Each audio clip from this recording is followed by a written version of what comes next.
10 మంది ఉన్నారండి ఇక్కడ ఇంద్రియాలు. 5 కర్మేంద్రియములు, 5 జ్ఞానేంద్రియములు. అన్నిటికంటే మహా ప్రమాదకరమైనటువంటి ఇంద్రియం నాలుకండి. ఎందుకో తెలిసిన దానికంత శక్తి, డబుల్ వర్క్ ఉందండి దానికి, డబుల్ వర్క్. ఇప్పుడు కంటికి చూడటం, చెవికి వినటం, కానీ నోటికి మాట్లాడటం, రుచి చూడటం. చూచారా? Double work. That's a most powerful fellow, dangerous fellow. వాడిని కొంచెం జాగ్రత్తగా చూడాలండి. అందులో ఎక్కడ చేరాడు తెలుసండి, సరిగ్గా ఈ శరీరం అనే బస్సులో కండక్టర్ మోస్తరు చేరాడండి వాడు. మొదట్లోనే ఆ నాలుకకి ఇష్టమైన వస్తువులైతే లోపలికి పోనిస్తాడు కానీ, లేకపోతే Narayana no admission without my permission అంటాడు వాడు. ఇక్కడ చేరాడండి సరిగ్గా. ఇప్పుడు పాలు లేక కాఫీ తాగుతుంటే కొంచెం చక్కెర తగ్గింది అనుకోండి, చక్కెర తగ్గితే నో అడ్మిషన్ అంతే, ఇంకా కాఫీ తాగనివ్వదు. ఇది నాలుక. చూడండి, కనుక మహనీయులు ఏం చేస్తారంటే ఈ రుచులని చక్కగా కంట్రోల్ చేస్తారండి. They will canker the tongue. Tongue అంటే నాలుకను చక్కగా జయిస్తారది. భగవద్గీత అంతా చెప్పిన తర్వాత అండి ఇంకొక గీత చెప్తారండి ఎవరు, శ్రీకృష్ణుడు. అంటే ఈ వెంటనే కాదు, అశ్వమేధ పర్వం. అశ్వమేధ పర్వంలో ఇంకో గీత చెప్తారు, దాని పేరు ఉత్తర గీత లేక అనుగీత అనేటువంటి పేరుంది. అక్కడ కృష్ణ భగవానుడు అర్జునుడికి ఎట్లా చెప్తారు, అద్భుతమైనటువంటి కొన్ని రహస్యములు చెప్పారండి. దానిలో జితం సర్వం జితే రసే అన్నారండి. జితం సర్వం జితే రసే. రసే అంటే నాలుక. నాలుకను కనుక జయిస్తే జితం సర్వం, you have conquered the whole universe అనేసినారండి ఎవరు, శ్రీకృష్ణ పరమాత్మ. నాలుకను కనుక జయిస్తే బ్రహ్మాండం అంతా జయించినట్టే అని చెప్పినారు. కాబట్టి అది ఎంత పవర్ఫుల్, మహాశక్తివంతమైనటువంటి శత్రువో మీరు బాగా ఆలోచించండి. మరి ఇన్ని ఇంద్రియములు చేరి మనస్సును సతమతం చేస్తూ మానవుడికి బాధ కలుగు చేస్తుంటే వాటిని జయించడానికి ఏమైనా కొంచెమైనా శ్రద్ధ పరిశ్రమ చెయ్యాలా? ఇంద్రియములకు చక్కని పనులు ఇవ్వాలండి. జిహ్వే మొట్టమొదట నాలుక. కీర్తయ కేశవం మురరిపుం చేతో భజ శ్రీధరం పాణిద్వంద్వ సమర్చయాచ్యుత కథా శ్రోత్రద్వయత్వం శృణు కృష్ణం లోకయలోచనద్వయ హరే గచ్చాంగ్రియుగ్మాలయం జిగ్రఘ్రాణ ముకుంద పాద తులసీం మూర్ధన్నమాధోక్షయం. ఓ పాదములారా ప్రదక్షిణం చేయండి, ఓ నేత్రములారా భగవంతుని యొక్క దివ్య రూపమును వీక్షించండి, ఓ చెవులారా భగవత్ కథలను వినండి. ఈ విధంగా సంబోధన చేసి ఇంద్రియములన్నిటిని సరైనటువంటి కార్యక్రమం ఒక ఆయన పెట్టినారండి. ఆ విధంగా పరిశ్రమ చేసి అభ్యాసం చేసి ఈ జన్మలోనే మనం సాక్షాత్కారం పొంది ఆ పరమశాంతిని అనుభవించడానికి యత్నించాలన్నది. ఈరోజు 5వ అధ్యాయం కర్మ సన్యాస యోగం ప్రారంభం చేస్తున్నాం. ఈ అధ్యాయం పేరు కర్మ సన్యాస యోగం. మొట్టమొదట కృష్ణుడు గారు చెప్పలేదండి, ఏం మొదలు పెట్టలేదు. అర్జునుడు గారు ఒక ప్రశ్న అడుగుతారు, కృష్ణ సన్యాసం కర్మణాం కృష్ణ పునర్యోగం చ శంససి యచ్రేయేతయోరేకం తన్మే బ్రూహి సునిశ్చితం. ఇదండి అర్జున్ గారి ప్రశ్న. నిన్న అధ్యాయం ఏమిటి చెప్పండి, జ్ఞానం. దాని ముందు ఏమిటి చెప్పండి, కర్మ. ఈ బోధంతా విన్న తర్వాత అర్జునుడికి ఒక డౌట్ వచ్చిందండి. కృష్ణ యుద్ధం చేయండి అని ఒక వంక చెప్తున్నారు, ధ్యానం చేయండి అని ఒకసారి చెప్తున్నారు. నేనేం చేసేది? ఇటు ఏకాంతంలో కూర్చుని భగవద్ధ్యానం చేసుకునేది, ఆత్మచింతన చేసేదా, యుద్ధం చేసేదా? ఈ రెండిట్లో ఏదో ఒకటి తేల్చి చెప్పండి. కర్మరాహిత్యమా చెప్పండి. అద్భుతమైన రిప్లై ఇచ్చారండి. ఆయన కర్మలను వదలటం కంటే చెయ్యటం మేలు అనేసిన తేల్చేశారండి. ఎందుకంటే 100కి 99 మంది ఈ కర్మయోగంలోనే ఉన్నారండి. ఎక్కువ మంది కర్మయోగం. అసలు కర్మ చేయకుండా కర్మరాహిత్యం అనేది ఎట్లా కలుగుతుంది? ఉదయం నిద్ర లేచారు, ఏం చేస్తున్నారు? ప్రతివారు ఏదో ఒక కర్మ చేస్తున్నారు కదండి. నహి కశ్చిత్ క్షణమపి, మొన్న చెప్పారు కర్మయోగంలో ఒక్క క్షణం కూడా కర్మ చేయకుండా ఎవరు ఉండలేరు. పోనీ ఊరికే కూర్చున్నాం అనుకోండి, శ్వాస నడుస్తున్నదా, అది కూడా కర్మే కదా చెప్పండి. నహి కశ్చిత్ క్షణమపి, ఒక క్షణం కూడా కర్మను వదిలి ఎవరు ఉండలేరు అన్నారు మొన్న. నహి కశ్చిత్ క్షణమపి జాతు తిష్టతి అకర్మకృత్ కార్యతే హ్యవశ కర్మ సర్వ ప్రకృతి జైర్గుణై. అది అందుచేత ఓ అర్జున, కర్మలను వదలటం కంటే చేయటమే మేలు అనేసినారు. ఎవరిని దృష్టిలో పెట్టుకుని? ప్రపంచంలో ఉండేటువంటి జనులు అనేక మంది ఎక్కువగా కర్మయోగంలోనే ఉన్నారు. కాబట్టి ఇది కర్మయోగం గొప్పది కాదని వారంటే ఏమవుతుంది? వీళ్ళందరికీ నిరుత్సాహం కలిగిపోతుందండి. అందుచేత శ్రీకృష్ణ పరమాత్మ అసలు రహస్యం చెప్పినారు. అది కర్మలను వదలవలసిన పని లేదు, చేస్తుండండి, కానీ మనస్సును ఎక్కువ శుద్ధంగా పెట్టుకుని ఏనాటికైనా ఆ కర్మరాహిత్యం అనేటువంటి దైవత్వాన్ని, ఏ విధమైన కర్మ లేకుండా ఆత్మస్వరూపంలో కలగటం అనేది ఐడియల్ గోల్. కానీ అది అందరికీ లభించదండి, మొట్టమొదటి లభించదు. మొట్టమొదట్లో ఈ కర్మయోగంలో చక్కగా ఆరితేరితే ఆ మనస్సు శుద్ధపడుతుందండి. సరిదండి. కర్మణా జాయతే భక్తి, భక్త్యా జ్ఞానం ప్రజాయతే. కర్మ చేత భక్తి, భక్తి చేత జ్ఞానం, జ్ఞానం చేత మోక్షం. ఇదండి. అందువల్ల జ్ఞానం చేత మోక్షం కలుగుతుంది ఖాయం, దానికేం తిరుగులేదండి. కానీ జ్ఞానం ఎట్లా లభిస్తుంది? అంతఃకరణం నిర్మలంగా లేకుండా, చిత్తశుద్ధి లేకుండా ఉన్నటువంటి వారి జ్ఞానం ఎట్లా కలుగుతుందండి? కనుక ఆ చిత్తశుద్ధి నిష్కామ కర్మ వల్ల, పుణ్యకర్మ వల్ల కలుగుతుందండి. అందుచేత కర్మను ప్రోత్సహిస్తున్నారు శ్రీకృష్ణ పరమాత్మ. సన్యాసస్తు మహాబాహో దుఃఖమాప్తుమయోగతః. అది కర్మయోగాన్ని ఆచరించకుండా ఎవరైనా జ్ఞానం పొందాలంటే చాలా కష్టం అన్నారండి. ఇది సన్యాసస్తు మహాబాహో దుఃఖమాప్తుమయోగతః యోగయుక్తో మునిర్బ్రహ్మ నచిరేనాధిగచ్చతి. అది ఈ కర్మరంగంలో గనక ఆరితేరితే అచిరకాలంలోనే వారు ఆ శాంతిని, అజ్ఞానమును శాంతిని పొందుతారు అని చెప్పి ఈ ఆత్మ విషయంలో ఎంత చక్కగా ఉపమానముల ద్వారా ఆ పరమాత్మ బోధిస్తున్నారండి. భగవంతుని యొక్క స్థానం ఏమిటంటే హృదయ స్థానం. అది అందరి యొక్క హృదయంలో భగవంతుడు వెలుగుతున్నాడండి. సరే, ఆ శ్లోకం వినండి. అది పశ్యన్. అది మానవుడు చూస్తున్నాడు, వింటున్నాడు, అనేకమైనటువంటి కార్యములు చేస్తున్నాడు. కానీ ఆ లోపల ఉన్నటువంటి పరమాత్మ సాక్షిభూతంగా ఉన్నాడండి అందరిలో. సరే, నేను రోజు ఈ దృష్టాంతం చెప్తున్నా చూడండి. దీపం, నాటక దీపం, నాటకం జరుగుతుంటే ఈ దీపం ఎట్లా ఉన్నది చెప్పండి? సాక్షిగా ఉన్నది. అదేవిధంగా ఇంద్రియములన్నీ వాటి వాటి పనులు చేస్తున్నప్పటికీ ఆత్మ అనేటువంటి రాజు ఏ విధమైనటువంటి కార్యం చేయకుండా తటస్థంగా సాక్షిభూతంగా ఉన్నాడండి. అది ఆ దృష్టాంతం చెప్తున్నారు. ఇది పశ్యన్ శృణ్వన్ స్పృశన్ జిఘ్రన్ అస్నన్ గచ్చన్ స్వపన్ శ్వసన్. ఇంద్రియములు పనులన్నీ చెప్పేసినారు. పశ్యన్ శృణ్వన్ స్పృశన్ జిఘ్రన్ అస్నన్ గచ్చన్ స్వపన్ శ్వసన్ ప్రళపన్ విసృజన్ గృహ్ణన్ ఉన్మిషన్ నిమిషన్ అపి ఇంద్రియానింద్రియార్థేషు వర్తంత ఇతి ధారయన్.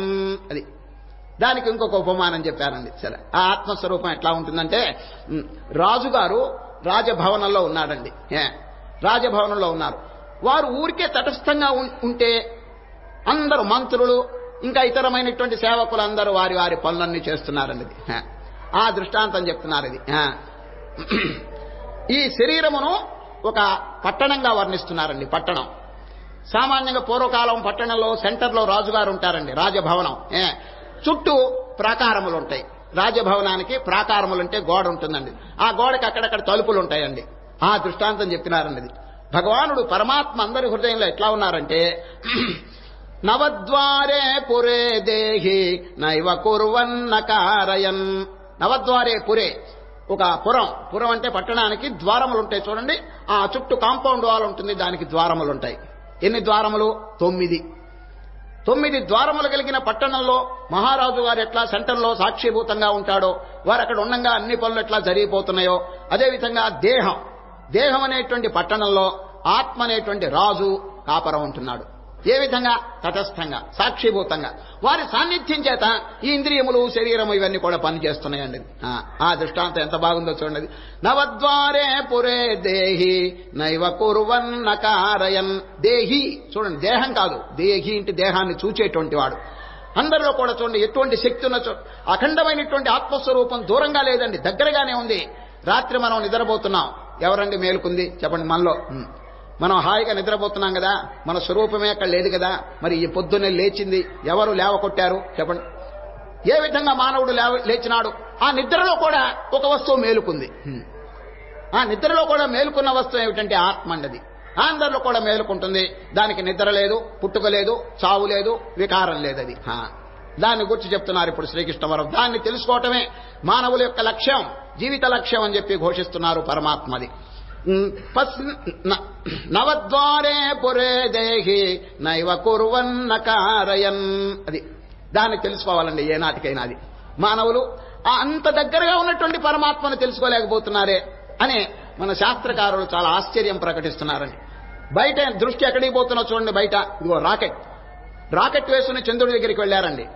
ఇంకా దూరం పోయినాయి, ఇంకా గ్రహాల దగ్గరికి పోతున్నారండి. బయట ఎన్ని కోట్ల మైళ్ళు ప్రయాణం చేసినా లోపల ఒక అంగుళం కూడా లోపలికి పోవటం లేదండి అంతర్ముఖంగా. అది ఏనాటికైనా అంతర్ముఖంలో మనకి శాంతి ఉన్నదే కానీ బయట శాంతి లేదని అన్ని శాస్త్రములు ఘోషిస్తుంటే, ఎవరైనా కొద్ది మంది అయినా దాని గురించి ఎవరైనా ప్రయత్నం చేస్తున్నారా భగవంతుడు ఎక్కడున్నాడు అని చెప్పేసి? మహనీయులందరూ కూడా శాస్త్రముల్లో, ఉపనిషత్తుల్లో, భగవద్గీతలో, పురాణముల్లో మొదలైన వాటిలో ఏం చెప్తున్నారు చెప్పండి? స్వశరీరే, నీ శరీరంలోనే ఉన్నాడు వెతకవయ్యా అంటాడు.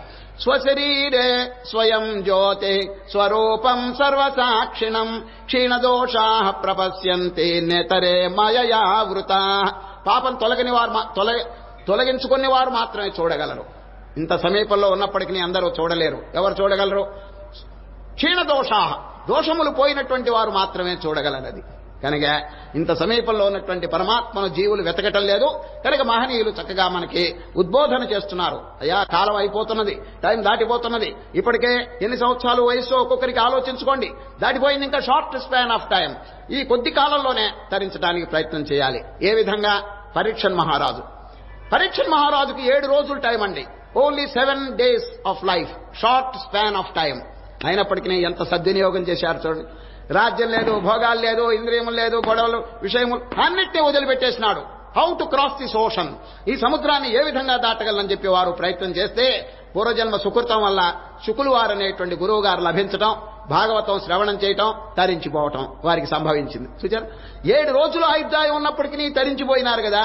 ఇన్ని సంవత్సరాలు ఇంకా భవిష్యత్తులో ఉన్నది కదా, ఎందుకు ట్రై చేయకూడదు మనం మోక్షం కోసం? చెప్పండి. ప్రయత్నం లేదు. భగవంతుడు ఇంత సమీపంలో ఉన్నప్పటికీ వారిని పట్టించుకోవటం లేదన్నది. బాలకృష్ణుడు ఉన్నారు చూడండి, చిన్న కృష్ణుడు. బాల్యకాలంలో ఒకనాడు తెల్లవారుజామున 4 గంటలకి నిద్ర లేచాడండి. ఎవరు? బాలకృష్ణుడు. లేచి తలుపు తెరిచి వీధిలోకి వచ్చారండి.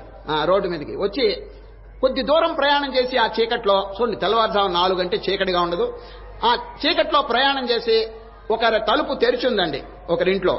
ఆ చీకట్లో తలుపులో ద్వారంలో ప్రవేశించాడు. ఎవరు? బాలకృష్ణుడు. ప్రవేశిస్తే అక్కడ ఒక ఉట్టి ఉన్నదండి. ఉట్టి. ఆ ఉట్టి మీద, ఆ ఉట్టిలో కొండ మీద కొండ, దాని పేరు దొంతర అంటారండి. కొండ ఉంది. ఆ పై కొండలో వెన్న ఉన్నదండి. వెన్న మరి ఎట్లా కనిపెట్టాడో, ప్రీ ఇన్ఫర్మేషన్ ఎక్కడి నుంచి వచ్చిందో వారికి. ఆ వెన్న కనిపెట్టి ఒక పీట ఉందండి అక్కడ. ఆ పీట మీద ఎక్కి ఆ పై వెన్న కుండలో చేయి పెట్టాడండి. ఎవరు? బాలకృష్ణుడు. ఆ ఇంట్లో ఒక ముసలమ్మ నిద్ర మేలుకుని కూర్చుందండి. ఎవరో ద్వారంలో నుంచి చీకట్లో ఒక పిల్లవాడు వస్తున్నట్టు చూచిందండి. ఎవరు? ముసలమ్మ ఇంట్లో. వెంటనే అడుగుతున్నది, తస్త్వం బాల, ఓ పిల్లవాడ, ఎవరు నీవు? మా ఇంట్లోకి జొరబడ్డావు అని కేక వేసిందండి. ఎవరు? ముసలమ్మ. బలానుజ. కృష్ణుడు జవాబు చెప్తున్నాడు, నేను బలరాముని తమ్ముణ్ణి అన్నాడండి. బలానుజ కిమిహతే ఇహ, ఇక్కడికి ఎందుకు వచ్చావు నువ్వు? మన్మందిరాశంకయ, చీకట్లో నా ఇల్లు అనుకుని దూరాను అన్నాడండి. చీకటిగా ఉంది కదండి, అందులో పిల్లవాళ్ళు. ఒకరింట్లో పోవాల్సింది ఇంకో ఇంట్లో వచ్చానని చెప్పి చెప్తున్నారు. మన్మందిరాశంకయ, నా ఇల్లు అనుకుని ప్రవేశించినాను. యుక్తం, ముసలమ్మ కొంచెం లాజిక్ వచ్చిందండి. అందుచేత యుక్తం బాగానే ఉంది, ఎందుకంటే పసివాడు పొరపాటున మన ఇంట్లోకి వచ్చాడని. ఇంతవరకు బాగుంది నాయన. తన్నవనీత పత్ర వివరే హస్తం కిమర్థం యసే, ఆ వెన్నకుండలో ఎందుకు చేపెట్టావు అని అడిగిందండి ముసలమ్మ. దానికి సమాధానం చెప్తున్నాడు. మాతః కంచన వత్సకం మృగయుతుం మాగా విషాదం ఉథ. అమ్మా, నిన్న నేను ఆవుల్ని మేపుకుంటూ పోతుంటే ఒక దూడ తప్పిపోయింది, కుండలో ఉన్నదేమో చూస్తున్నాను అన్నాడు. ఎంత చక్కగా కవీశ్వరుడు ఎంత బాగా వర్ణించాడు చూడండి. మాతః కంచన వత్సకం మృగయుతుం మాగా విషాదం ముధ ఇత్యేవం వరవల్లరీ ప్రతివచ కృష్ణ సపుష్ణాతునః. బాల్యకాలంలో ఆ బాలకృష్ణ మూర్తి చెప్పినటువంటి ముద్దు మాటలు నన్ను రక్షించుగాక అని ఒక కవీశ్వరుడు ప్రార్థన చేస్తారు. ఆ కవీశ్వరుడు పేరుండి లీలాశుకుడు. అది లీలాశుకుడు. కృష్ణ కర్ణామృతం అనేటువంటి చక్కని గ్రంథం రాసినారు. దానిలో ఈ శ్లోకం అన్నది. దీని యొక్క అంతరార్థం ఏమిటి తెలుసండి? కృష్ణ పరమాత్మ లోకానికి బోధిస్తున్నాడు, నాయనలారా, ఎక్కడ వెతకాలో ఏ వస్తువుని అక్కడ వెతకాలి గాని దూడ కోసం వెన్నకొండలో చేయబెడితే దొరుకుతుందా? ఇది అజ్ఞానులు చేసే పనండి. చూపిస్తున్నాడు అజ్ఞానులు ఏ విధంగా చేస్తున్నారు. ఇదిగో నేను వెన్నకొండలో చేయబెట్టాను, వారు చూడండి దూడ ఎక్కడ లభిస్తుందండి? కొండలో లభిస్తుందా? లేదని. అదేవిధంగా భగవంతుని కోసం ఎక్కడెక్కడో బయట గాలిస్తున్నారండి. ఓ అక్కడున్నారు ఇక్కడున్నారు అని చెప్పేసి. అయ్యా, అంత దూరం పోవక్కర్లేదు, మన హృదయంలోనే ఆసీనులై ఉన్నారు, చక్కగా తెలుసుకోండి, సాక్షాత్కరించకండి అని పెద్దలు ఘోషిస్తున్నారండి. కనుకనే ఈ రోజు శ్రీకృష్ణ పరమాత్మ ఆయన దూరంగా లేడు. నవద్వారే పురే దేహి. దేహి అంటే పరమాత్మ 9 ద్వారములు కలిగినటువంటి శరీరం అనే పట్టణంలో కాపరం ఉంటున్నారు. ఏ విధంగా? నైవ కుర్వన్ నకారయన్ వారు చేయటం లేదు, చేయించటం లేదు. చూడండి, ఇప్పుడు దీపం మిమ్మల్ని రమ్మని ఏమైనా అన్నదా? చెప్పండి. ఈ దీపం మిమ్మల్ని పిలిచిందా? లేదు. అయ్యా ఇక్కడ కూర్చుని వినండి అని ఇది ఏమైనా చెప్పిందా? లేదు. మీరు ఇంటికి వెళ్ళండి అని మీ తర్వాత ఏమైనా చెబుతుందా? లేదు. సాక్షిగా ఉంటేనే అన్ని పనులు జరిగిపోతున్నాయండి. అది అందుకనే నాటక దీపం అంటారు. ఈ ఆత్మ అనేది దీపం వలె నాటకంలో సాక్షిభూతంగా ఉన్నది. అది మన స్వరూపం. చూచారా? కానీ వీడు అజ్ఞానం చేత నేను దేహం, నేను ఇంద్రియములు, నేను మనస్సు అని దాంతో ఐడెంటిఫికేషన్ పొంది తాదాత్మ్యం పొంది ఈ సంసార దుఃఖం అంతా పొందుతున్నాడండి. ఇప్పుడు ఆ దుఃఖం తొలగాలంటే ఈ అటాచ్మెంట్ అనేది పోవాలి, అంతే, ఇంకేం లేదండి. శరీరాన్ని చంపమని కానీ ఇదంతా దూరం పెట్టమని కాదండి. శరీరంలో ఉండవచ్చును, అన్ని కార్యములు చేయవచ్చును, బట్ నో అటాచ్మెంట్. అది అటాచ్మెంట్ అంటే సంసక్తి, ఆసక్తి, దానిలో కలుసుకుని పోవటం. నేనే ఇంద్రియం, నేనే దేహం, నేనే మనస్సు అని ఎవరు అనకూడదండి. అది ఇవన్నీ కూడా మనకంటే వేరుగా ఉన్నాయి. మనం ఎవరంటే చిదానంద రూప శివోహం శివోహం. ఈ విధంగా ఆత్మస్వరూపం చెప్పి ఇప్పుడు జనులు దుఃఖపడుతున్నారు. దీనికి కారణం ఏమిటి అని ప్రశ్న. సార్, దానికి కారణం చెప్తున్నారు. ఇది చూడండి, అనేక మంది బాధపడుతున్నారు కదా ఈ సంసారంలో. ఈ బాధకి కారణం ఏమిటంటే సార్, సూర్యుని యొక్క దృష్టాంతం చెప్తారండి. ఇక్కడ భగవద్గీతలో నుండి ఉపమానములు చాలా అద్భుతంగా ఉన్నాయండి. ఇది ఉపమానం అంటే ఇల్లస్ట్రేషన్. ఏదైనా ప్రపంచ సంబంధమైనటువంటి ఒక వస్తువు తీసుకుని తద్వారా ఆధ్యాత్మికమైనటువంటి బోధ చెప్పటం పెద్దల యొక్క లక్షణం. ఎందుకంటే ప్రపంచ వస్తువులు అందరికీ తెలుసు కాబట్టి తద్వారా ఈ ఆధ్యాత్మిక బోధ చేస్తుంటారు. వశిష్ఠుల వారు అట్లాగే చెప్పారు, కృష్ణ పరమాత్మ అట్లాగే చెప్తున్నారని. సూర్యుడు మేఘం చేత కప్పబడ్డాడు. ఇక్కడ చీకటి, అంధకార బంధనం అయిపోయింది. ఇక్కడ ఈ అంధకారానికి కారణం ఏమిటి చెప్పండి? సూర్యుడు కాదు, మరి ఎవరు చెప్పండి? మధ్యలో వచ్చిన మేఘం. ఈ చీకటికి కారణం సూర్యుడు కాదండి. సూర్యుడు దేదీప్యమానంగా ప్రకాశిస్తున్నాడు, కానీ ఇక్కడ చీకటిగా ఉన్నది. దీనికి కారణం ఏమిటంటే మధ్యలో మేఘం, నల్లటి ఒక మేఘం వచ్చింది, అందువల్ల ఇక్కడ చీకటి కలిగింది. ఆ దృష్టాంతం చెప్పినారండి ఎవరు? అజ్ఞానేనావృతం జ్ఞానం తేన ముహ్యంతి జంతవః. జంతవ అంటే జీవరాశులు ముఖ్యంతి దుఃఖపడుతున్నారు. దేని కారణం? అజ్ఞానేనావృతం జ్ఞానం. పవిత్రమైనటువంటి వారి జ్ఞానం అంటే ఆత్మస్వరూపం అజ్ఞానం చేత కప్పబడింది. అజ్ఞానేనావృతం జ్ఞానం తేన ముఖ్యంతి జంతవః. మరి ఇప్పుడు ఏం చేయాలి? దుఃఖపడుతుంటే ఇంకా ఏడుస్తూ కూర్చోటమేనా? కాదు. జ్ఞానేన తు తదజ్ఞానం యేషాం నాశితమాత్మనః. ఇప్పుడు నేను చెప్పే శ్లోకాలన్నీ ఈ అధ్యాయంలో ఉన్నాయండి. ఇది జ్ఞానేన తు తదజ్ఞానం యేషాం నాశితమాత్మనః తేషాం ఆదిత్యవజ్ఞానం ప్రకాశయతి తత్పరం. జ్ఞానమును సంపాదించండి, ఇంకా వేరే దారి లేదండి. పావని చెప్పేసి అవస్థపడుతున్నాడండి. చీకట్లో ఒక తాడు చూచి పావని చెప్పి ఏడుస్తున్న వాడికి ఏమిటి శరణ్యం చెప్పండి? ఏమిటి? దీపం. ఆ దీపం తెచ్చుకుంటే అసలు విషయం బయటపడుతుందండి. ఇంకా ఎన్ని తపస్సులున్నా చేయండి. ఇప్పుడు చీకట్లో ఒక తాడు చూచి పాము అనుకున్నాడు ఒక ఆయన, ఒళ్ళంతా చెవడ పట్టింది, జ్వరం వచ్చింది. అవన్నీ పోవాలంటే ఏమిటి ఉపాయం చెప్పండి? ఆసనాలు వేస్తే వస్తుందా, లేకపోతే ఇంకేమైనా జపాలు చేస్తే పోతుందా? ఏమి చేస్తే అది ఆ దుఃఖం పోతుంది చెప్పండి? అసలు విషయం తెలుసుకోవాలి. ఎన్ని ఇతర కార్యములు చేసినా దీపం అనేది కనుక లేకపోతే రియాలిటీ మనకి తెలియదండి. ఇది పాము కాదు, ఇది తాడు అని ఎట్లా తెలుసును? ఇతరమైన ఎన్ని చేష్టలు చేసినా కూడా ఉపయోగం లేదు. అక్కడ బ్రింగ్ యువర్ లైట్. అది ఆ దీపం అనేది తెస్తే అసలు విషయం బోధపడింది. ఏమిటా దీపం? జ్ఞానం. జ్ఞానేన తు తదజ్ఞానం. అనేక జన్మార్జితమైనటువంటి పాపం, ఈ అజ్ఞానం, ఇదంతా జ్ఞానము యొక్క ప్రభావం చేత తొలగిపోతుంది అని శ్రీకృష్ణ పరమాత్మ. మేఘం తొలగాలంటే ఉపాయం ఏమిటి చెప్పండి? గాలి. మంచి తుఫాను గాలి కనుక ఒకటి వచ్చేస్తే దాన్ని నెట్టి అవతల బారేస్తుందండి. ఒక మంచి జంఝామార్తం కనుక వస్తే ఆ నల్లటి మేఘాన్ని దూరంగా తరివేస్తుంది. అప్పుడు సూర్యుడు స్వతసిద్ధంగా దేదీప్యమానంగా ప్రకాశిస్తారు. సూర్యుడిలో చీకటి లేదు. చీకటి ఎక్కడి నుంచి వచ్చింది? ఈ మేఘంలో నుంచి వచ్చింది. అది అదేవిధంగా మేఘం అంటే ఏమిటి చెప్పండి? ఈ మనస్సులో ఉండే మాలిన్యం, దుర్వాసనలు, దోషములు, ఇవన్నీ కూడా కప్పివేసింది. దేన్ని? ఆత్మని. ప్రతివారు కూడా ఘనీభవించినటువంటి దైవ స్వరూపం అండి. వివేకానంద స్వామి చెప్పిన వాక్యం సారభూతమైనటువంటిది ఒకటి ఉన్నది, చెప్తున్నాను వినండి. ఇంగ్లీష్లో చెప్పినారు, each soul is potentially divine. అది ఇటువంటి భాష వారు చూడండి. Each soul is potentially divine. ప్రతి జీవి కూడా ఘనీభవించినటువంటి దైవ స్వరూపం. The goal is to manifest the divinity within by controlling nature both external and internal. మరి ప్రకృతిని జయించి ఆ దైవత్వాన్ని తెలుసుకోవటమే మానవుని యొక్క లక్ష్యం. మళ్ళీ చెప్తున్నాను, each soul is potentially divine. The goal is to manifest the divinity with by controlling nature both external and internal. చూడండి సారం చెప్తున్నారు.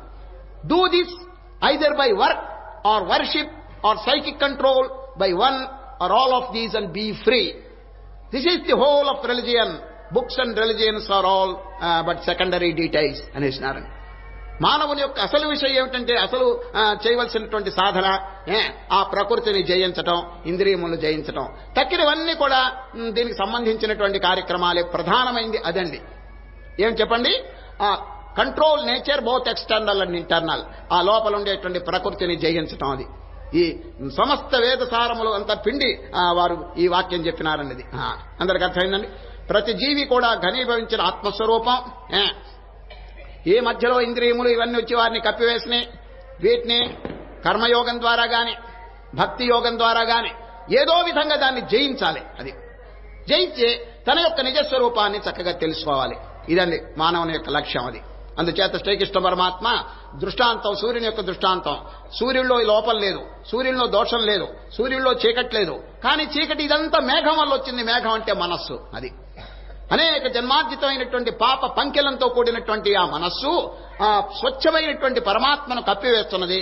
అందువల్ల చీకటి. చీకటి అంటే ఏమిటి? దుఃఖం. జీవునికి దుఃఖం కలుగుతుందని శ్రీకృష్ణ పరమాత్మ చక్కగా ఉపమానం చెప్పారన్నది.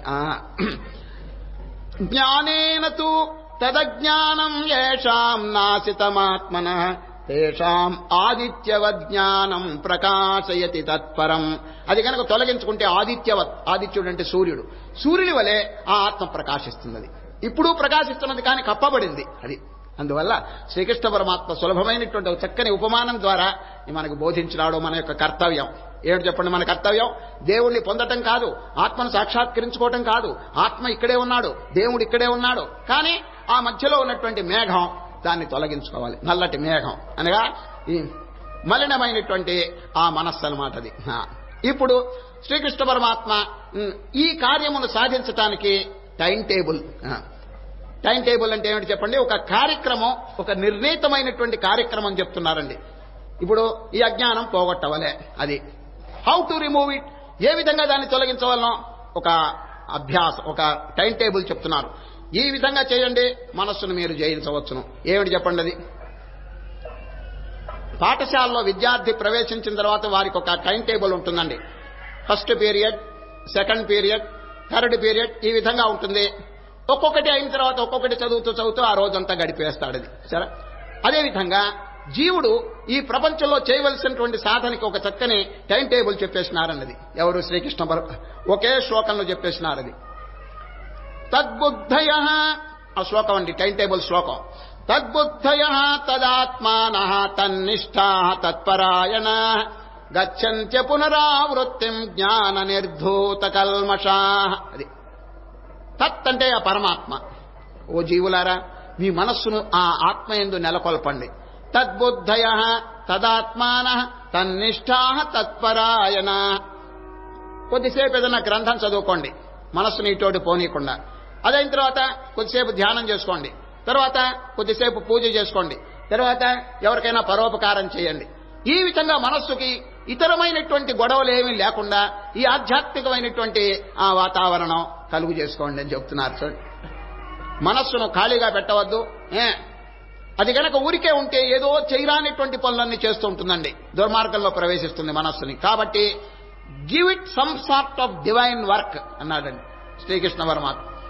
ఏదో విధమైనటువంటి దైవ సంబంధమైనటువంటి కార్యం దానికి ఇవ్వండి, మనస్సును ఖాళీగా పెట్టవద్దు అని ఈ శ్లోకం చెప్తున్నారండి. తద్బుద్ధయ తద్బుద్ధయ, పరమాత్మ ఇందే నీ బుద్ధిని నెలకొల్పు. తదాత్మానః, నీ మనస్సును అక్కడే పెట్టు. తన్నిష్ఠాః తత్పరాయణ గచ్చంత్య పునరావృత్తిం జ్ఞాన నిర్ధూత కల్మషాః. దానివల్ల కల్మషం అంటే పాపం, నిర్ధూత, నీ కోర్టి అవతల వారేస్తుంది ఈ సాధన. ఇది జ్ఞాన తద్బుద్ధయస్తదాత్మానః తన్నిష్ఠాస్తత్పరాయణ గచ్చంత్య పునరావృత్తిం జ్ఞాన నిర్ధూత కల్మషాః. పాపం తొలగిపోతుంది జ్ఞాన ప్రభావం చేత. అప్పుడు చక్కగా దేదీప్యమానంగా అసలు వస్తువు ప్రకాశిస్తుంది అని శ్రీకృష్ణ పరమాత్మ ఒక సాధన చెప్పుకొచ్చాడండి. మనస్సును గనక ఖాళీగా పెట్టినామా అయ్యా మింగేస్తుందండి. అది లేనిపోని పాడు సంకల్పాలని సంకల్పించి వీడిని అధోగతికి తీసుకొస్తుంది. అందుచేత దాన్ని ఖాళీగా పెట్టద్దు. ఏదైనా దైవ కార్యం, ప్రాపంచిక కార్యం, ఏదోటి పరోపకార కార్యం దానికి ఇస్తుండమని చెప్పి శ్రీకృష్ణ పరమాత్మ శ్లోకం చెప్పాడండి. ఏది తద్బుద్ధయ తదాత్మాన తన్నిష్టా తత్పరాయణ గచ్చంత్య పునరావృత్తిం జ్ఞాన నిర్ధూత కల్మష. ఈ పనులు కనుక చేస్తుంటే కల్మషం అంటే పాపం, నిర్ధూత అంటే కొట్టుకుపోతుందన్నది. కనుక ఈ విధమైనటువంటి కార్యక్రమాలు చెప్పి ఇప్పుడు చాలా ముఖ్యమైనటువంటి ఒక విషయం చెప్తున్నారు. ఏమిటంటే సమానత్వం మనస్సుకి లేకపోతే సమత్వం అశాంతి కలుగుతుంది అని చెప్పి చెప్తున్నారు. న ప్రహృష్యేత్ ప్రియం ప్రాప్య. ఏదైనా ప్రియమైనటువంటి విషయం జరిగితే ఉప్పొంగిపోతున్నాడు మానవుడు, సంతోషంతో పొంగిపోతున్నాడు, అది మంచిది కాదంటున్నాడు. ఏదైనా దుఃఖ సంబంధమైనటువంటిది కలిగితే కుంగిపోతున్నాడు.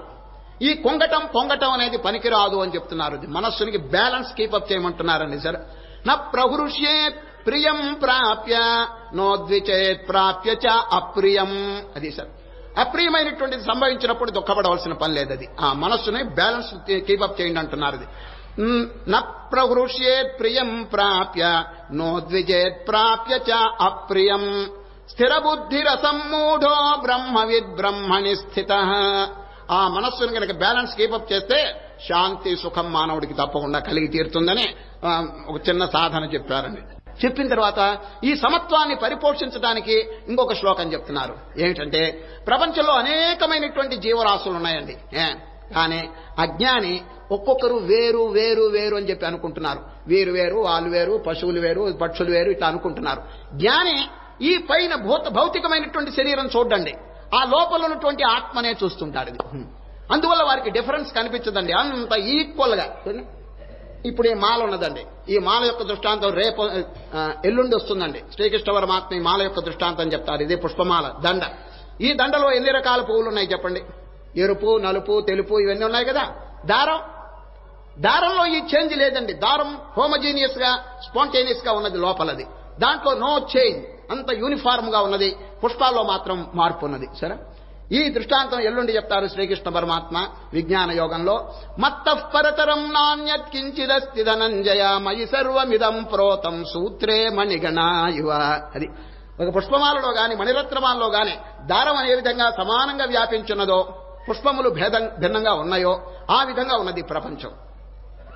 అజ్ఞాని ఈ పువ్వులు చూస్తున్నాడు, లోపల దారం చూడటం లేదండి. ఇప్పుడు చిన్న పిల్లవాడిని పిలవండి ఇక్కడికి, నాయనా పిల్లవాడా దీంట్లో ఏమున్నదని అడగండి. వాడు ఏం చెప్తాడు? పువ్వులు ఉన్నాయి అంటాడు. దారం ఉన్నదా అని అడగండి, నాన్ సెన్స్ అంటాడు వాడు.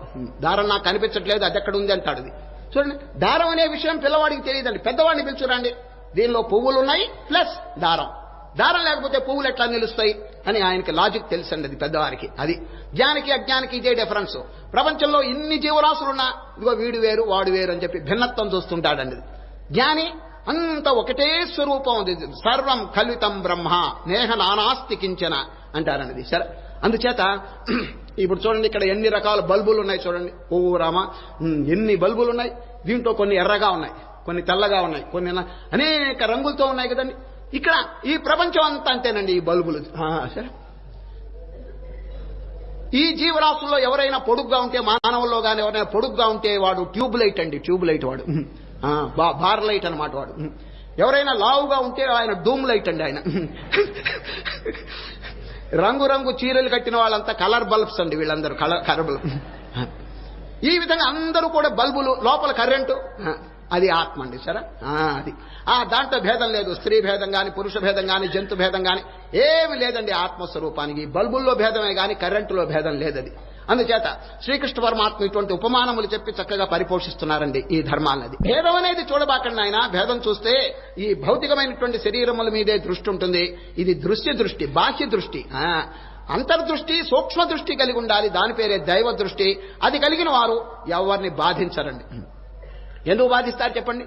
అన్నిట్లో ఒకే చైతన్యం వ్యాపిస్తుంటే వారిని ఎట్లా కొడతాడు, వారిని ఎట్లా తిడతాడు? ఎందుకంటే వారు నేను ఒకటే అనేటువంటి భావన కలిగి ఉన్నప్పుడు ఎట్లా బాధిస్తారు చెప్పండి? అది ఒక ఊళ్ళో ఒక దేవాలయం ఉందండి. ఆ దేవాలయంలో ఒక గది ఉన్నది.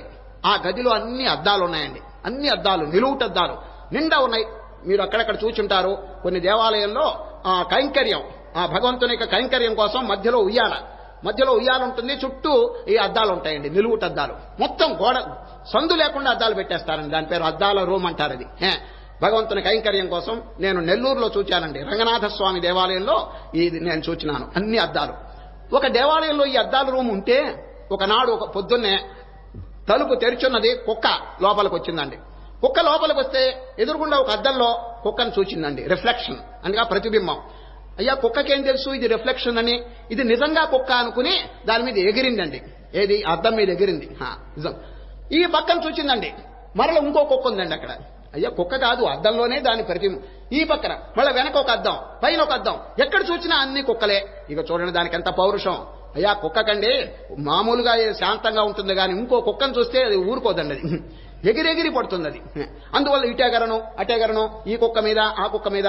చూసారా ఎంత అజ్ఞానం. అన్ని కుక్కలు ఉన్నాయా అండి? అసలు లేదు. తాను ఒక్కడే, ఆ ఒక్క కుక్కే ఉన్నది, కానీ రిఫ్లెక్షన్ చూచి అది నిజం అనుకుని భ్రమిస్తున్నది. చూసారా, దీని పేరే అజ్ఞానం. ఆ కుక్కండి ఇట్లా ఎగిరి అట్లా ఎగిరి మూర్ఛపోయిందండి కింద. అప్పుడు పురోహితుడు గారు వచ్చారు, దేవాలయం పురోహితుడు. కుక్క పడిపోవటం తీసి నెమ్మదిగా తీసి అవతల బారేశాడు. ఇల్లంతా కడిగి వేసినాడు, మంత్రోచ్చారణ చేసినారు. చూచారా, తాను ఏం చేసినాడు తెలుసండి పురోహితుడు? ఆ అద్దంలో బొట్టు పెట్టుకుంటున్నాడండి. చూడండి, ఆ అద్దంలో బొట్టు పెట్టుకుంటున్నాడు. అక్కడ కూడా ఇంకో పురోహితుడు కనిపించాడు అద్దంలో, కానీ వారికి నాకు భేదం లేదు అని బొట్టు పెట్టుకుని చక్కగా బయటికి పోయినాడండి. చూచారా, జ్ఞానికి అజ్ఞానికి భేదం. అజ్ఞాని కుక్క వంటిది, అజ్ఞాని యొక్క భావం ఈ కుక్క వలే ఉన్నది. జ్ఞానండి తెలుసు, ఆ ఎదురుకుండా రిఫ్లెక్షన్ కూడా నేనే అని వారికి దాన్ని ఉపయోగించుకున్నాడండి. కనుక ఈ ప్రపంచం అంతైనా కూడా వేరువేరుగా అనేక ప్రాణులు కనిపించినప్పటికీ అంతట్లో ఒకే వస్తువు వ్యాపించినది అనేటువంటి భావన కలిగి ఉండాలన్నది. అప్పుడు పరోపకారం తాండవిస్తున్నదండి. ఎవరిని చూసినా నాట్ ఐ బట్ దౌ అంటాడండి. మహనీయుడు ఏమంటారు? నేను తక్కువ తిన్నా ఇంకోడు ఆనందంగా ఉంటే చాలు అంటాడు. చూడండి, హిందీలో ఒక పత్రిక ఉందండి, మాసపత్రిక, దాని పేరు కళ్యాణ్. మీలో హిందీ వచ్చిన వాళ్ళు కొంచెం చదివి ఉంటారు. గోరఖ్పూర్ గీతా ప్రెస్ అని ఉందండి అక్కడ. వాళ్ళు అద్భుతమైనటువంటి భక్తి ప్రచారం చేస్తున్నారు, పుస్తకాలు చాలా చౌకగా ఇస్తున్నారండి హిందీలో. వారు కళ్యాణ్ అనే మాసపత్రిక ప్రచారం చేస్తున్నారు. ఎంతమంది చందాదారులు తెలుసండి? లక్షల మంది చందాదారులు అండి. మేము కూడా ఆశ్రమానికి తెప్పిస్తుంటాము పత్రిక. దాంట్లో హిందీలో చక్కని వాక్యములు రాస్తున్నారు. ఒకసారి ఏమని రాసినారు తెలుసండి? జనుల్లో 3 రకాలు జనులు అని రాశారండి. దాంట్లో మొదటి వాడి యొక్క సిద్ధాంతం ఏమిటంటే అని హిందీలో రాసుకొస్తున్నారండి. హిందీలో 2 పదాలు మీరు తెలుసుకుని ఉండాలి. మేరా అంటే ఏమిటి చెప్పండి? మేరా నాది, తేరా తేరా అంటే నీది. వాళ్ళు ఏం రాసినారంటే ఉత్తముడైనటువంటి వాడు ఏమంటారనగా, ఉత్తముడైనటువంటి వారు తేరాహి తేరా మేరాభి తేరా అంటాటండి. నీది నువ్వు ఉంచుకో, నాది కూడా నీవే తీసుకో. చూచారు, నీ అన్నం నువ్వు తిను, నా అన్నంలో ఒక భాగం కూడా నీవు తీసుకో. ఇది ఉత్తముడి యొక్క స్వభావం, సాక్రిఫిషియల్ స్పిరిట్. అది త్యాగ సంబంధమైనటువంటిది. తేరాహి తేరా, నీది నువ్వు ఉంచుకో, నాకు అక్కర్లేదు. మేరాభి తేరా అంటాటండి. ఇది ఉత్తమోత్తముల యొక్క లక్షణం అండి. తర్వాత మధ్య రకం వాళ్ళ లక్షణం చెప్తున్నారు. తేరాహి తేరా మేరాహి మేరా అంటాటండి వాడు. నీది నువ్వు ఉంచుకో, నాది నేను ఉంచుకుంటాను. నువ్వు నన్ను అడగద్దు, నేను నిన్ను అడగను. ఇదండి. ఇటువంటి మెంటాలిటీ ఎవరికైనా ఉంటే మధ్య రకం వాడండి. వాడి సిద్ధాంతం ఏమిటి చెప్పండి? తేరాహి తేరా మేరాహి మేరా. ఇది అధముడు ఇంకోటి ఉన్నాడండి. వాడు ఏమంటాడు తెలుసిన? మేరాహి మేరా తేరాభి మేరా అంటాడు. నాది నేను ఉంచుకుంటాను, నీది కూడా ఇక్కడ బారేవాయ్ అంటాడు. ఎక్కడ దరిద్రుడు అండి వాడు, ఎక్కడ పుట్టాడు వాడు. తాను బాగా ఒంటి నిండా తింటాడు ముక్కు వరకు, ఇంకొకటితో కూడా తీసుకుంటాడు వాడు. ఇది హోప్లెస్ స్పెసిమన్ అండి. అది ఇటువంటి బుద్ధి ఎందుకు వచ్చింది తెలిసిన? అజ్ఞానం వల్ల వస్తుందండి. అందరిది సొమ్ము నాకే రాని అనేటువంటి భావన. అది మహనీయులు తనకున్నట్టు కూడా సాక్రిఫైస్ చేస్తుంటారు. ఇది ఇటువంటి స్పిరిట్ ఎందుకు కలుగుతుంది మహనీయులకి చెప్పండి? అదిగో అక్కడ ఉన్నటువంటి ఆత్మ ఇక్కడ ఉన్నది కాబట్టి వారికి బాధ కలుగు చేయకూడదు, ఉపకారం కలుగు చేయాలనేటువంటి భావన వాళ్ళకి కలుగుతున్నదండి. సరే, అందుచేత ఈ విజ్ఞానం కనుక తెలుసుకుంటే శ్రీకృష్ణ పరమాత్మ చెప్పింది ఏమిటి చెప్పండి? విజ్ఞానం విద్యా వినయ సంపన్నే బ్రాహ్మణే గవిహస్తిని శుని చైవ శ్వపాకే చ పండితా సమదర్శన. సమదృష్టి కనుకుంటేనండి ఆ రంతిదేవుడు చూడండి, రంతిదేవుడు భాగవతంలో తన భోజనం కూడా ఇతరులకు ఇచ్చేస్తాడండి. అది ఈ విధంగా మహాత్ములండి తాను ఒకవేళ కష్టపడ్డా ఒక ప్రాణి ఆనందపడాలి అనేటువంటి భావన కలిగి ఉంటారు. అది ఎట్లా కలుగుతుంది? ఇటువంటి విశాల భావం ఎందుకు కలుగుతుంది చెప్పండి? ఇటువంటి విజ్ఞానం తెలుసుకోవాలి మనం. అది భగవద్గీతాది శాస్త్రములు బాగా క్షుణ్ణంగా ఆచరించుకుంటే, ఆ భావం తెలుసుకుంటే నిత్య జీవితంలో తాండవిస్తుందండి పరోపకారం. ఎందుకంటే నాకెందుకు వచ్చిన ఇది, నేను తిరిగి తింటున్నాను, తాగుతున్నాను, వస్త్రం ధరిస్తున్నాను. ఒక 10 మంది చక్కగా ఆనందపడితే చాలని దానం, ధర్మం, పరోపకారం, స్కాలర్షిప్లు ఇటువంటివన్నీ చేస్తుంటాడు. అది అజ్ఞానం చేస్తాడు. ఇదిగో నేనే అనుభవించాలని చెప్పని ఆఖరికి ఏమైపోతాడు చెప్పండి? ఏమైపోతాడు? అన్ని వదిలిపెట్టి ఎక్కడికో వెళ్ళిపోతాడండి పరలోకానికి. చూచారా? ఒక్కడి కూడా వెంట తీసుకుని వెళ్తున్నాడా? అదే ప్రశ్న అండి. ఎన్నో వస్తువులు సంపాదిస్తున్నాడు, కష్టపడుతున్నాడు, అన్ని చేస్తున్నాడు. కానీ అంత్యకాలం వచ్చేటప్పుడు ఒక్క వస్తువైనా వెంట వస్తుంది చెప్పండి? అది మొలతాడు. ఆఖరికి మొలతాడు కూడా వెంట రాదండి. అది అటువంటి పరిస్థితుల్లో జీవితం ఆనందకరంగా జరగాలంటే, ఆ భగవంతుని యొక్క అనుగ్రహాన్ని సంపాదించాలంటే స్వార్థం ఇటువంటిది తొలగించుకుని సర్వం సమస్తము బ్రహ్మస్వరూపమని భావం చేసి శక్తి కొలది. అది అయ్యా, శక్తి లేకపోతే ఎవరైనా దానం చేయమని చెప్తారా? ఎంతవరకు వారికి శక్తి ఉంటుందో అంతంత దానం, ధర్మం చేసుకోవటం మంచిది. జీవితం ఆరిపోక పూర్వమే ఈ పుణ్యం అనేటువంటి బలాన్ని మానవుడు తప్పకుండా సంపాదించాలన్నది. ఇప్పుడు ఈ సమత్వాన్నే ఇంకా 1-2 శ్లోకముల ద్వారా శ్రీకృష్ణ పరమాత్మ చెప్తున్నారు. కొందరికి దుఃఖం కలగవచ్చును, కొందరికి ఆనందం కలగవచ్చును. అయ్యా, ఏదో కర్మవశాత్ ఇట్లా జరుగుతున్నదని చెప్పి భావించి సమత్వాన్ని కాపాడుకోవాలి. ఊరికి ఏడిస్తే ఏం లాభం చెప్పండి? ఏదైనా కష్టాలున్నా ఏడ్చాడు, ఆ ఏడ్చినందువల్ల కష్టాలు పోతాయా? లేదండి. ఈ కష్టాలు ఎందుకొరకు వచ్చినాయి అని చెప్పి ఆలోచించి దాని మూలాన్ని తొలగించాలండి. సరే, దేనివల్ల వచ్చింది చెప్పండి ఈ దుఃఖాలన్నీ? పాపకర్మ వల్ల వస్తాయండి. ఏదైనా జీవుడు ఇప్పుడు ఆరోగ్యం చెడిపోయింది, ఇంకా ఏదో ప్రారంధం, ఆ దరిద్రం ఎట్లా ఉన్నదో దానివల్ల వస్తాయి. ఇది ఇప్పుడు ఈ కర్మనంతా ఇట్నో రహితం చేయడానికి జ్ఞానం అనే నిప్పురవ్వ తెచ్చుకోమన్నారు కదా శ్రీకృష్ణ పరమాత్మ. ఎందుకు తెచ్చుకోకూడదు? సరే, జ్ఞానాగ్ని దగ్ధ కర్మాణం. ఈ కర్మలన్నీ కూడా జ్ఞానం అనే అగ్ని చేత భస్మం అయిపోతాయి. నిన్న శ్లోకం విన్నారు కదండి మీరు. యథైధాంస సమిద్ధోగ్ని భస్మసాత్ కురుతే అర్జున, జ్ఞానాగ్ని సర్వకర్మాణి భస్మసాత్ కురుతే తథా. జ్ఞానం అనే అగ్ని చేత ఈ పోతుంది, దుఃఖాలన్నీ తొలగిపోతాయని చెప్పి శ్రీకృష్ణ పరమాత్మ చెప్పినారు. ఈ జ్ఞానాన్ని ఎందుకు మనం సంపాదించకూడదు చెప్పండి? దుఃఖానికి కారణం ఏమిటంటే అజ్ఞానం. ఈ అజ్ఞానం అనేది చెడ్డ కర్మ చేత ఏర్పడుతుంది. ఆ కర్మను మనం రహితం చేస్తే ఈ జ్ఞాన ప్రభావం చేత ఆనందంగా జీవితం గడపవచ్చుండది. కానీ శ్రీకృష్ణ పరమాత్మ సమత్వాన్ని బోధిస్తున్నారండి. ఎందుకంటే ఇప్పుడు జీవితంలో ఇప్పుడు శీతము, ఉష్ణము, సుఖము, దుఃఖము, మానము, అవమానము, నింద, స్తుతి, దీని పేరు ద్వంద్వములు అంటారండి. ఈ ద్వంద్వములు వచ్చి మీద పడుతున్నాయండి. ఆ ద్వంద్వముల్లోనే వీడు సతమతమైపోతున్నాడు, బ్యాలెన్స్ పోగొట్టుకుంటున్నాడండి. మనస్సుకి ఈక్విలిబ్రియం. ఇప్పుడు చూడండి, త్రాసు అనేది 2 ఈక్వల్ గా ఉన్నప్పుడే ఆ చూచటం అనేది పూర్తి అవుతుందండి. అదేవిధంగా ఈ సుఖము, దుఃఖము వచ్చినప్పుడు, శీతోష్ణములు వచ్చినప్పుడు సహనం, అది దీని పేరే తితీక్ష. అది తితీక్ష అని చెప్పి శ్రీకృష్ణ పరమాత్మ పదం ప్రయోగించినారండి. ముందు వస్తుంది తితీక్ష. అది క్షమ అనేటువంటి పదం ఉపయోగించినారు. అది ఆ క్షమాశీలత్వం మనం అభ్యాసం చేయాలన్నది. ఎందుకంటే ఇప్పుడు ఎవరో ఒక ఆయన మన్నే స్తోత్రం చేశాడు. స్తోత్రం చేస్తే ఎట్లా ఉంటారు చెప్పండి? అందరూ ఉబ్బిపోతారండి. ఏమో ఆనందం, కూర్చున్న కుర్చీ పట్టడండి. ఇంకా ఎవరైనా తిట్టారనుకోండి, తిడితే కృషించిపోతాడండి. రామరామా నన్ను తిట్టాడే అని చెప్పి ఏడుస్తూ కూర్చుంటారు. ఈ రెండిటికి మీరు లోబడద్దు అని చెప్పి శ్రీకృష్ణ పరమాత్మ తుల్య నిందా స్తుతిర్మౌని సంతుష్టో ఏన కేనచిత్. అది తుల్య నింద. ఈ బ్యాలెన్స్ చాలా ముఖ్యమండి సాధన చేసేటువంటి వారికి. ఇటువంటి పరిస్థితులు వచ్చినప్పుడు అండి కొంచెం జాగ్రత్తగా నిబ్బరంతో ఉండాలండి, మనోనిబ్బరంతో. ఏదో వస్తుంది ప్రారంధవశాత్తు, వీటన్నిటికీ మనం లొంగితే ఎట్లా? Why should we become slaves to all these things?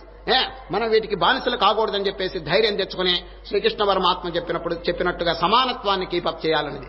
తుల్య నిందా స్తుతిర్మౌనే. ఇక్కడ ఇంకొక శ్లోకం చెప్పారు దీనికి వచ్చి, న ప్రహృష్యేత్ ప్రియం ప్రాప్య నోద్విజేత్ ప్రాప్య చాప్రియం స్థిర బుద్ధిర సమ్మూఢో బ్రహ్మవిద్ బ్రహ్మణి స్థితః. ఇప్పుడు ఎవరైనా స్తోత్రం చేసినా, ఎవరైనా నిందించినా దానివల్ల కలవరపడకూడదండి. సరే, ఒక మహనీయుడు ఏం చెప్పారు తెలుసండి? Censure and praise are mere vibrations of the air అన్నాడండి. Censure and praise. సెన్సర్ అంటే తిట్టడం ఎవరైనా, ప్రైజ్ అంటే స్తోత్రం చేయటం. ఆ రెండు ఏమిటంటే వైబ్రేషన్స్ ఆఫ్ ది ఎయిర్. వాడు తిట్టాడనుకోండి, మన చెవిలో ఏం ప్రవేశించింది? గాలి తరంగం, అంతే కదండి. వాడు తిడితే సౌండ్ వేవ్ వచ్చిందండి. సౌండ్ వేవ్ వచ్చి మన చెవిలో ప్రవేశించింది. అంత మాత్రం చేత కంగారు పడవలసిన పని ఏమిటి అని అంటున్నాడండి. They are mere vibrations of the air అన్నాడు. గాలి తరంగాలు నీ చెవిలో పడితే అంత మాత్రం చేత నువ్వు తలకిందులు అయిపోతావా అని అడుగుతున్నాడు. Censure and praise are mere vibrations of the air. ఇటువంటి చక్కని విచారణ చేతండి మహనీయులు సమత్వాన్ని కాపాడుకుంటున్నారండి. అందుచేత శ్రీకృష్ణ పరమాత్మ ఈ శ్లోకం, అయ్యా జీవితంలో ఒడిదుడుకులు వస్తాయి, ఇటువంటి కష్టాలు ఇటువంటి సుఖాలు అనేకమైనటువంటి వస్తాయి, కానీ మానవుడండి సమత్వాన్ని కాపాడుకోవాలి, మనస్సు కంగారు పడకూడదంటాడు. న ప్రవృష్యేత్ ప్రియం ప్రాప్య నోద్విజేత్ ప్రాప్య చ ప్రియం స్థిరబుద్ధిరసమ్మూఢో బ్రహ్మవిద్ బ్రహ్మణి స్థితః. ఒక గ్రామంలోనండి హరికథ చెప్పే ఆయన్ని ఆహ్వానం చేశారండి. హరికథ ఎట్లా చెప్తారు తెలుసండి వారు, వారు కనుక స్టేజ్ ఎక్కినారంటే వేల మంది అండి తన్మయుడు చేసేస్తాడండి హరికథలో, భక్తి రసంలో తన్మయుడు చేస్తాడు. అందుచేత హరికథ ఆయనకి గొప్ప కీర్తి వచ్చిందండి. ఆ గ్రామస్తులంతా వారిని ఆహ్వానం చేశారు, అయ్యా మా ఊళ్ళో హరికథ చెప్పండి అని. అందరూ చందాలు వేసుకుని చక్కగా వారిని సన్మానం చేయాలి, ఎందుకంటే ఆ జిల్లాలోనే చాలా ప్రఖ్యాతి ఉందండి వారికి. అందరూ వారిని ఆహ్వానం చేస్తుంటారు. ఆ ఘనమైనటువంటి సత్కారం చేయాలని చెప్పి కమిటీ వారంతా అనుకున్నారండి. సరిగా రాత్రి 8 గంటలకి వారు స్టేజ్ ఎక్కారండి. స్టేజ్ ఎక్కితే ఈ కమిటీ కార్యదర్శి గారండి పెద్ద పుష్పమాల తెస్తున్నారండి. పుష్పమాల ఎంత మాలో తెలుసండి, ఇంతవరకు ఎవరు చూచుండరండి. 6 అడుగుల ఎత్తు పుష్పమాల, ఇంత లావు. కార్యదర్శి గారు మొయ్యలేక ప్రెసిడెంట్ నెత్తిన పెట్టి తెస్తున్నాడండి ఆయన. ఆ మాల చూడంగానే ఈ హరికథ ఆయనకి ఎంత ఆనందం కలిగింది. ఎన్ని చోట్ల హరికథ చెప్పాను, ఎన్ని సన్మానాలు నాకు లభించినాయి, ఇంత ఘన సన్మానం ఏ ఊళ్ళో జరగలేదు, ఎంత మాల, ఎంత గౌరవం అని ఆనందంలో పొంగిపోయి today is the happiest day in my life అనుకున్నాడండి. నా జీవితంలో ఇది పరమానందకరమైన దినం అని అనుకున్నాడు లోపల. Today is the happiest day అని అనుకున్నాడు లోపల, చెప్పలేదండి. ఆ మాల తెచ్చి మెళ్ళో వేశారండి. వేస్తే అందరూ చప్పట్లు కొట్టారు. ఈయనకి ఆనందం చెప్పలేక పొంగిపోతున్నది, ఎంత సన్మానం జరిగిందని. ఇక హరికథ మొదలు పెట్టాడు. 2 నిమిషాలు హరికథ కొనసాగింది. 3వ నిమిషానికండి ఆ మాలలో గులాబీ పువ్వుల్లో ఎర్రచీమలు ఉన్నాయండి, ఎర్రచీమలు. అవి ఒళ్ళంతా పాకినాయండి హరికథ ఆయనకి. పుట్టి పారేస్తున్న ఇంజక్షన్లు ఇస్తున్నాయండి. అయ్యా బాధ చెప్పడానికి లేదండి, యమ బాధ అనుభవిస్తున్నాడండి అది. ఆనందం అన్నవాడికి కథ బయటపడిందండి. సరే, ఈ మాలలో చీమలన్నీ బాగా కుట్టేస్తుంటే ఈ బాధ పడలేక లోపల అనుకున్నాడు, today is the worst day in my life అనుకున్నాడు. ఈ రోజంతా దరిద్రపు రోజు ఇంతవరకు లేదు నాకు అని అనుకున్నాడు. ఆఖరికి చెబితే అవమానం అని చెప్పి, ఏమండి రాండి బరువుగా ఉంది కొంచెం దెంపండి అన్నాడు. బరువు కాదండి, చీమలు కుట్టినాయండి అది.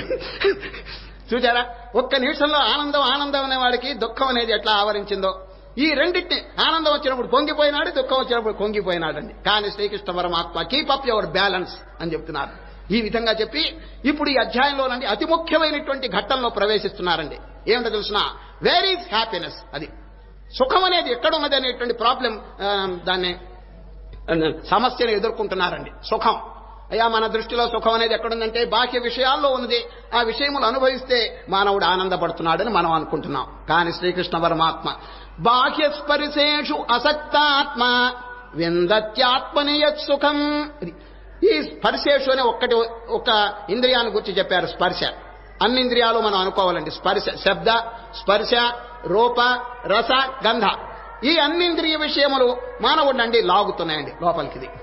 బాహ్య స్పర్శేషు అసక్తాత్మ, వాటి మీదకి పరిగెత్తద్దు అనే శ్రీకృష్ణ పరమాత్మ ఆయన అటు don't hunt after these pleasures అనే ఈ స్పర్శ శబ్ద వీటిని గురించి కొంచెం నిరోధించమంటున్నారన్నది.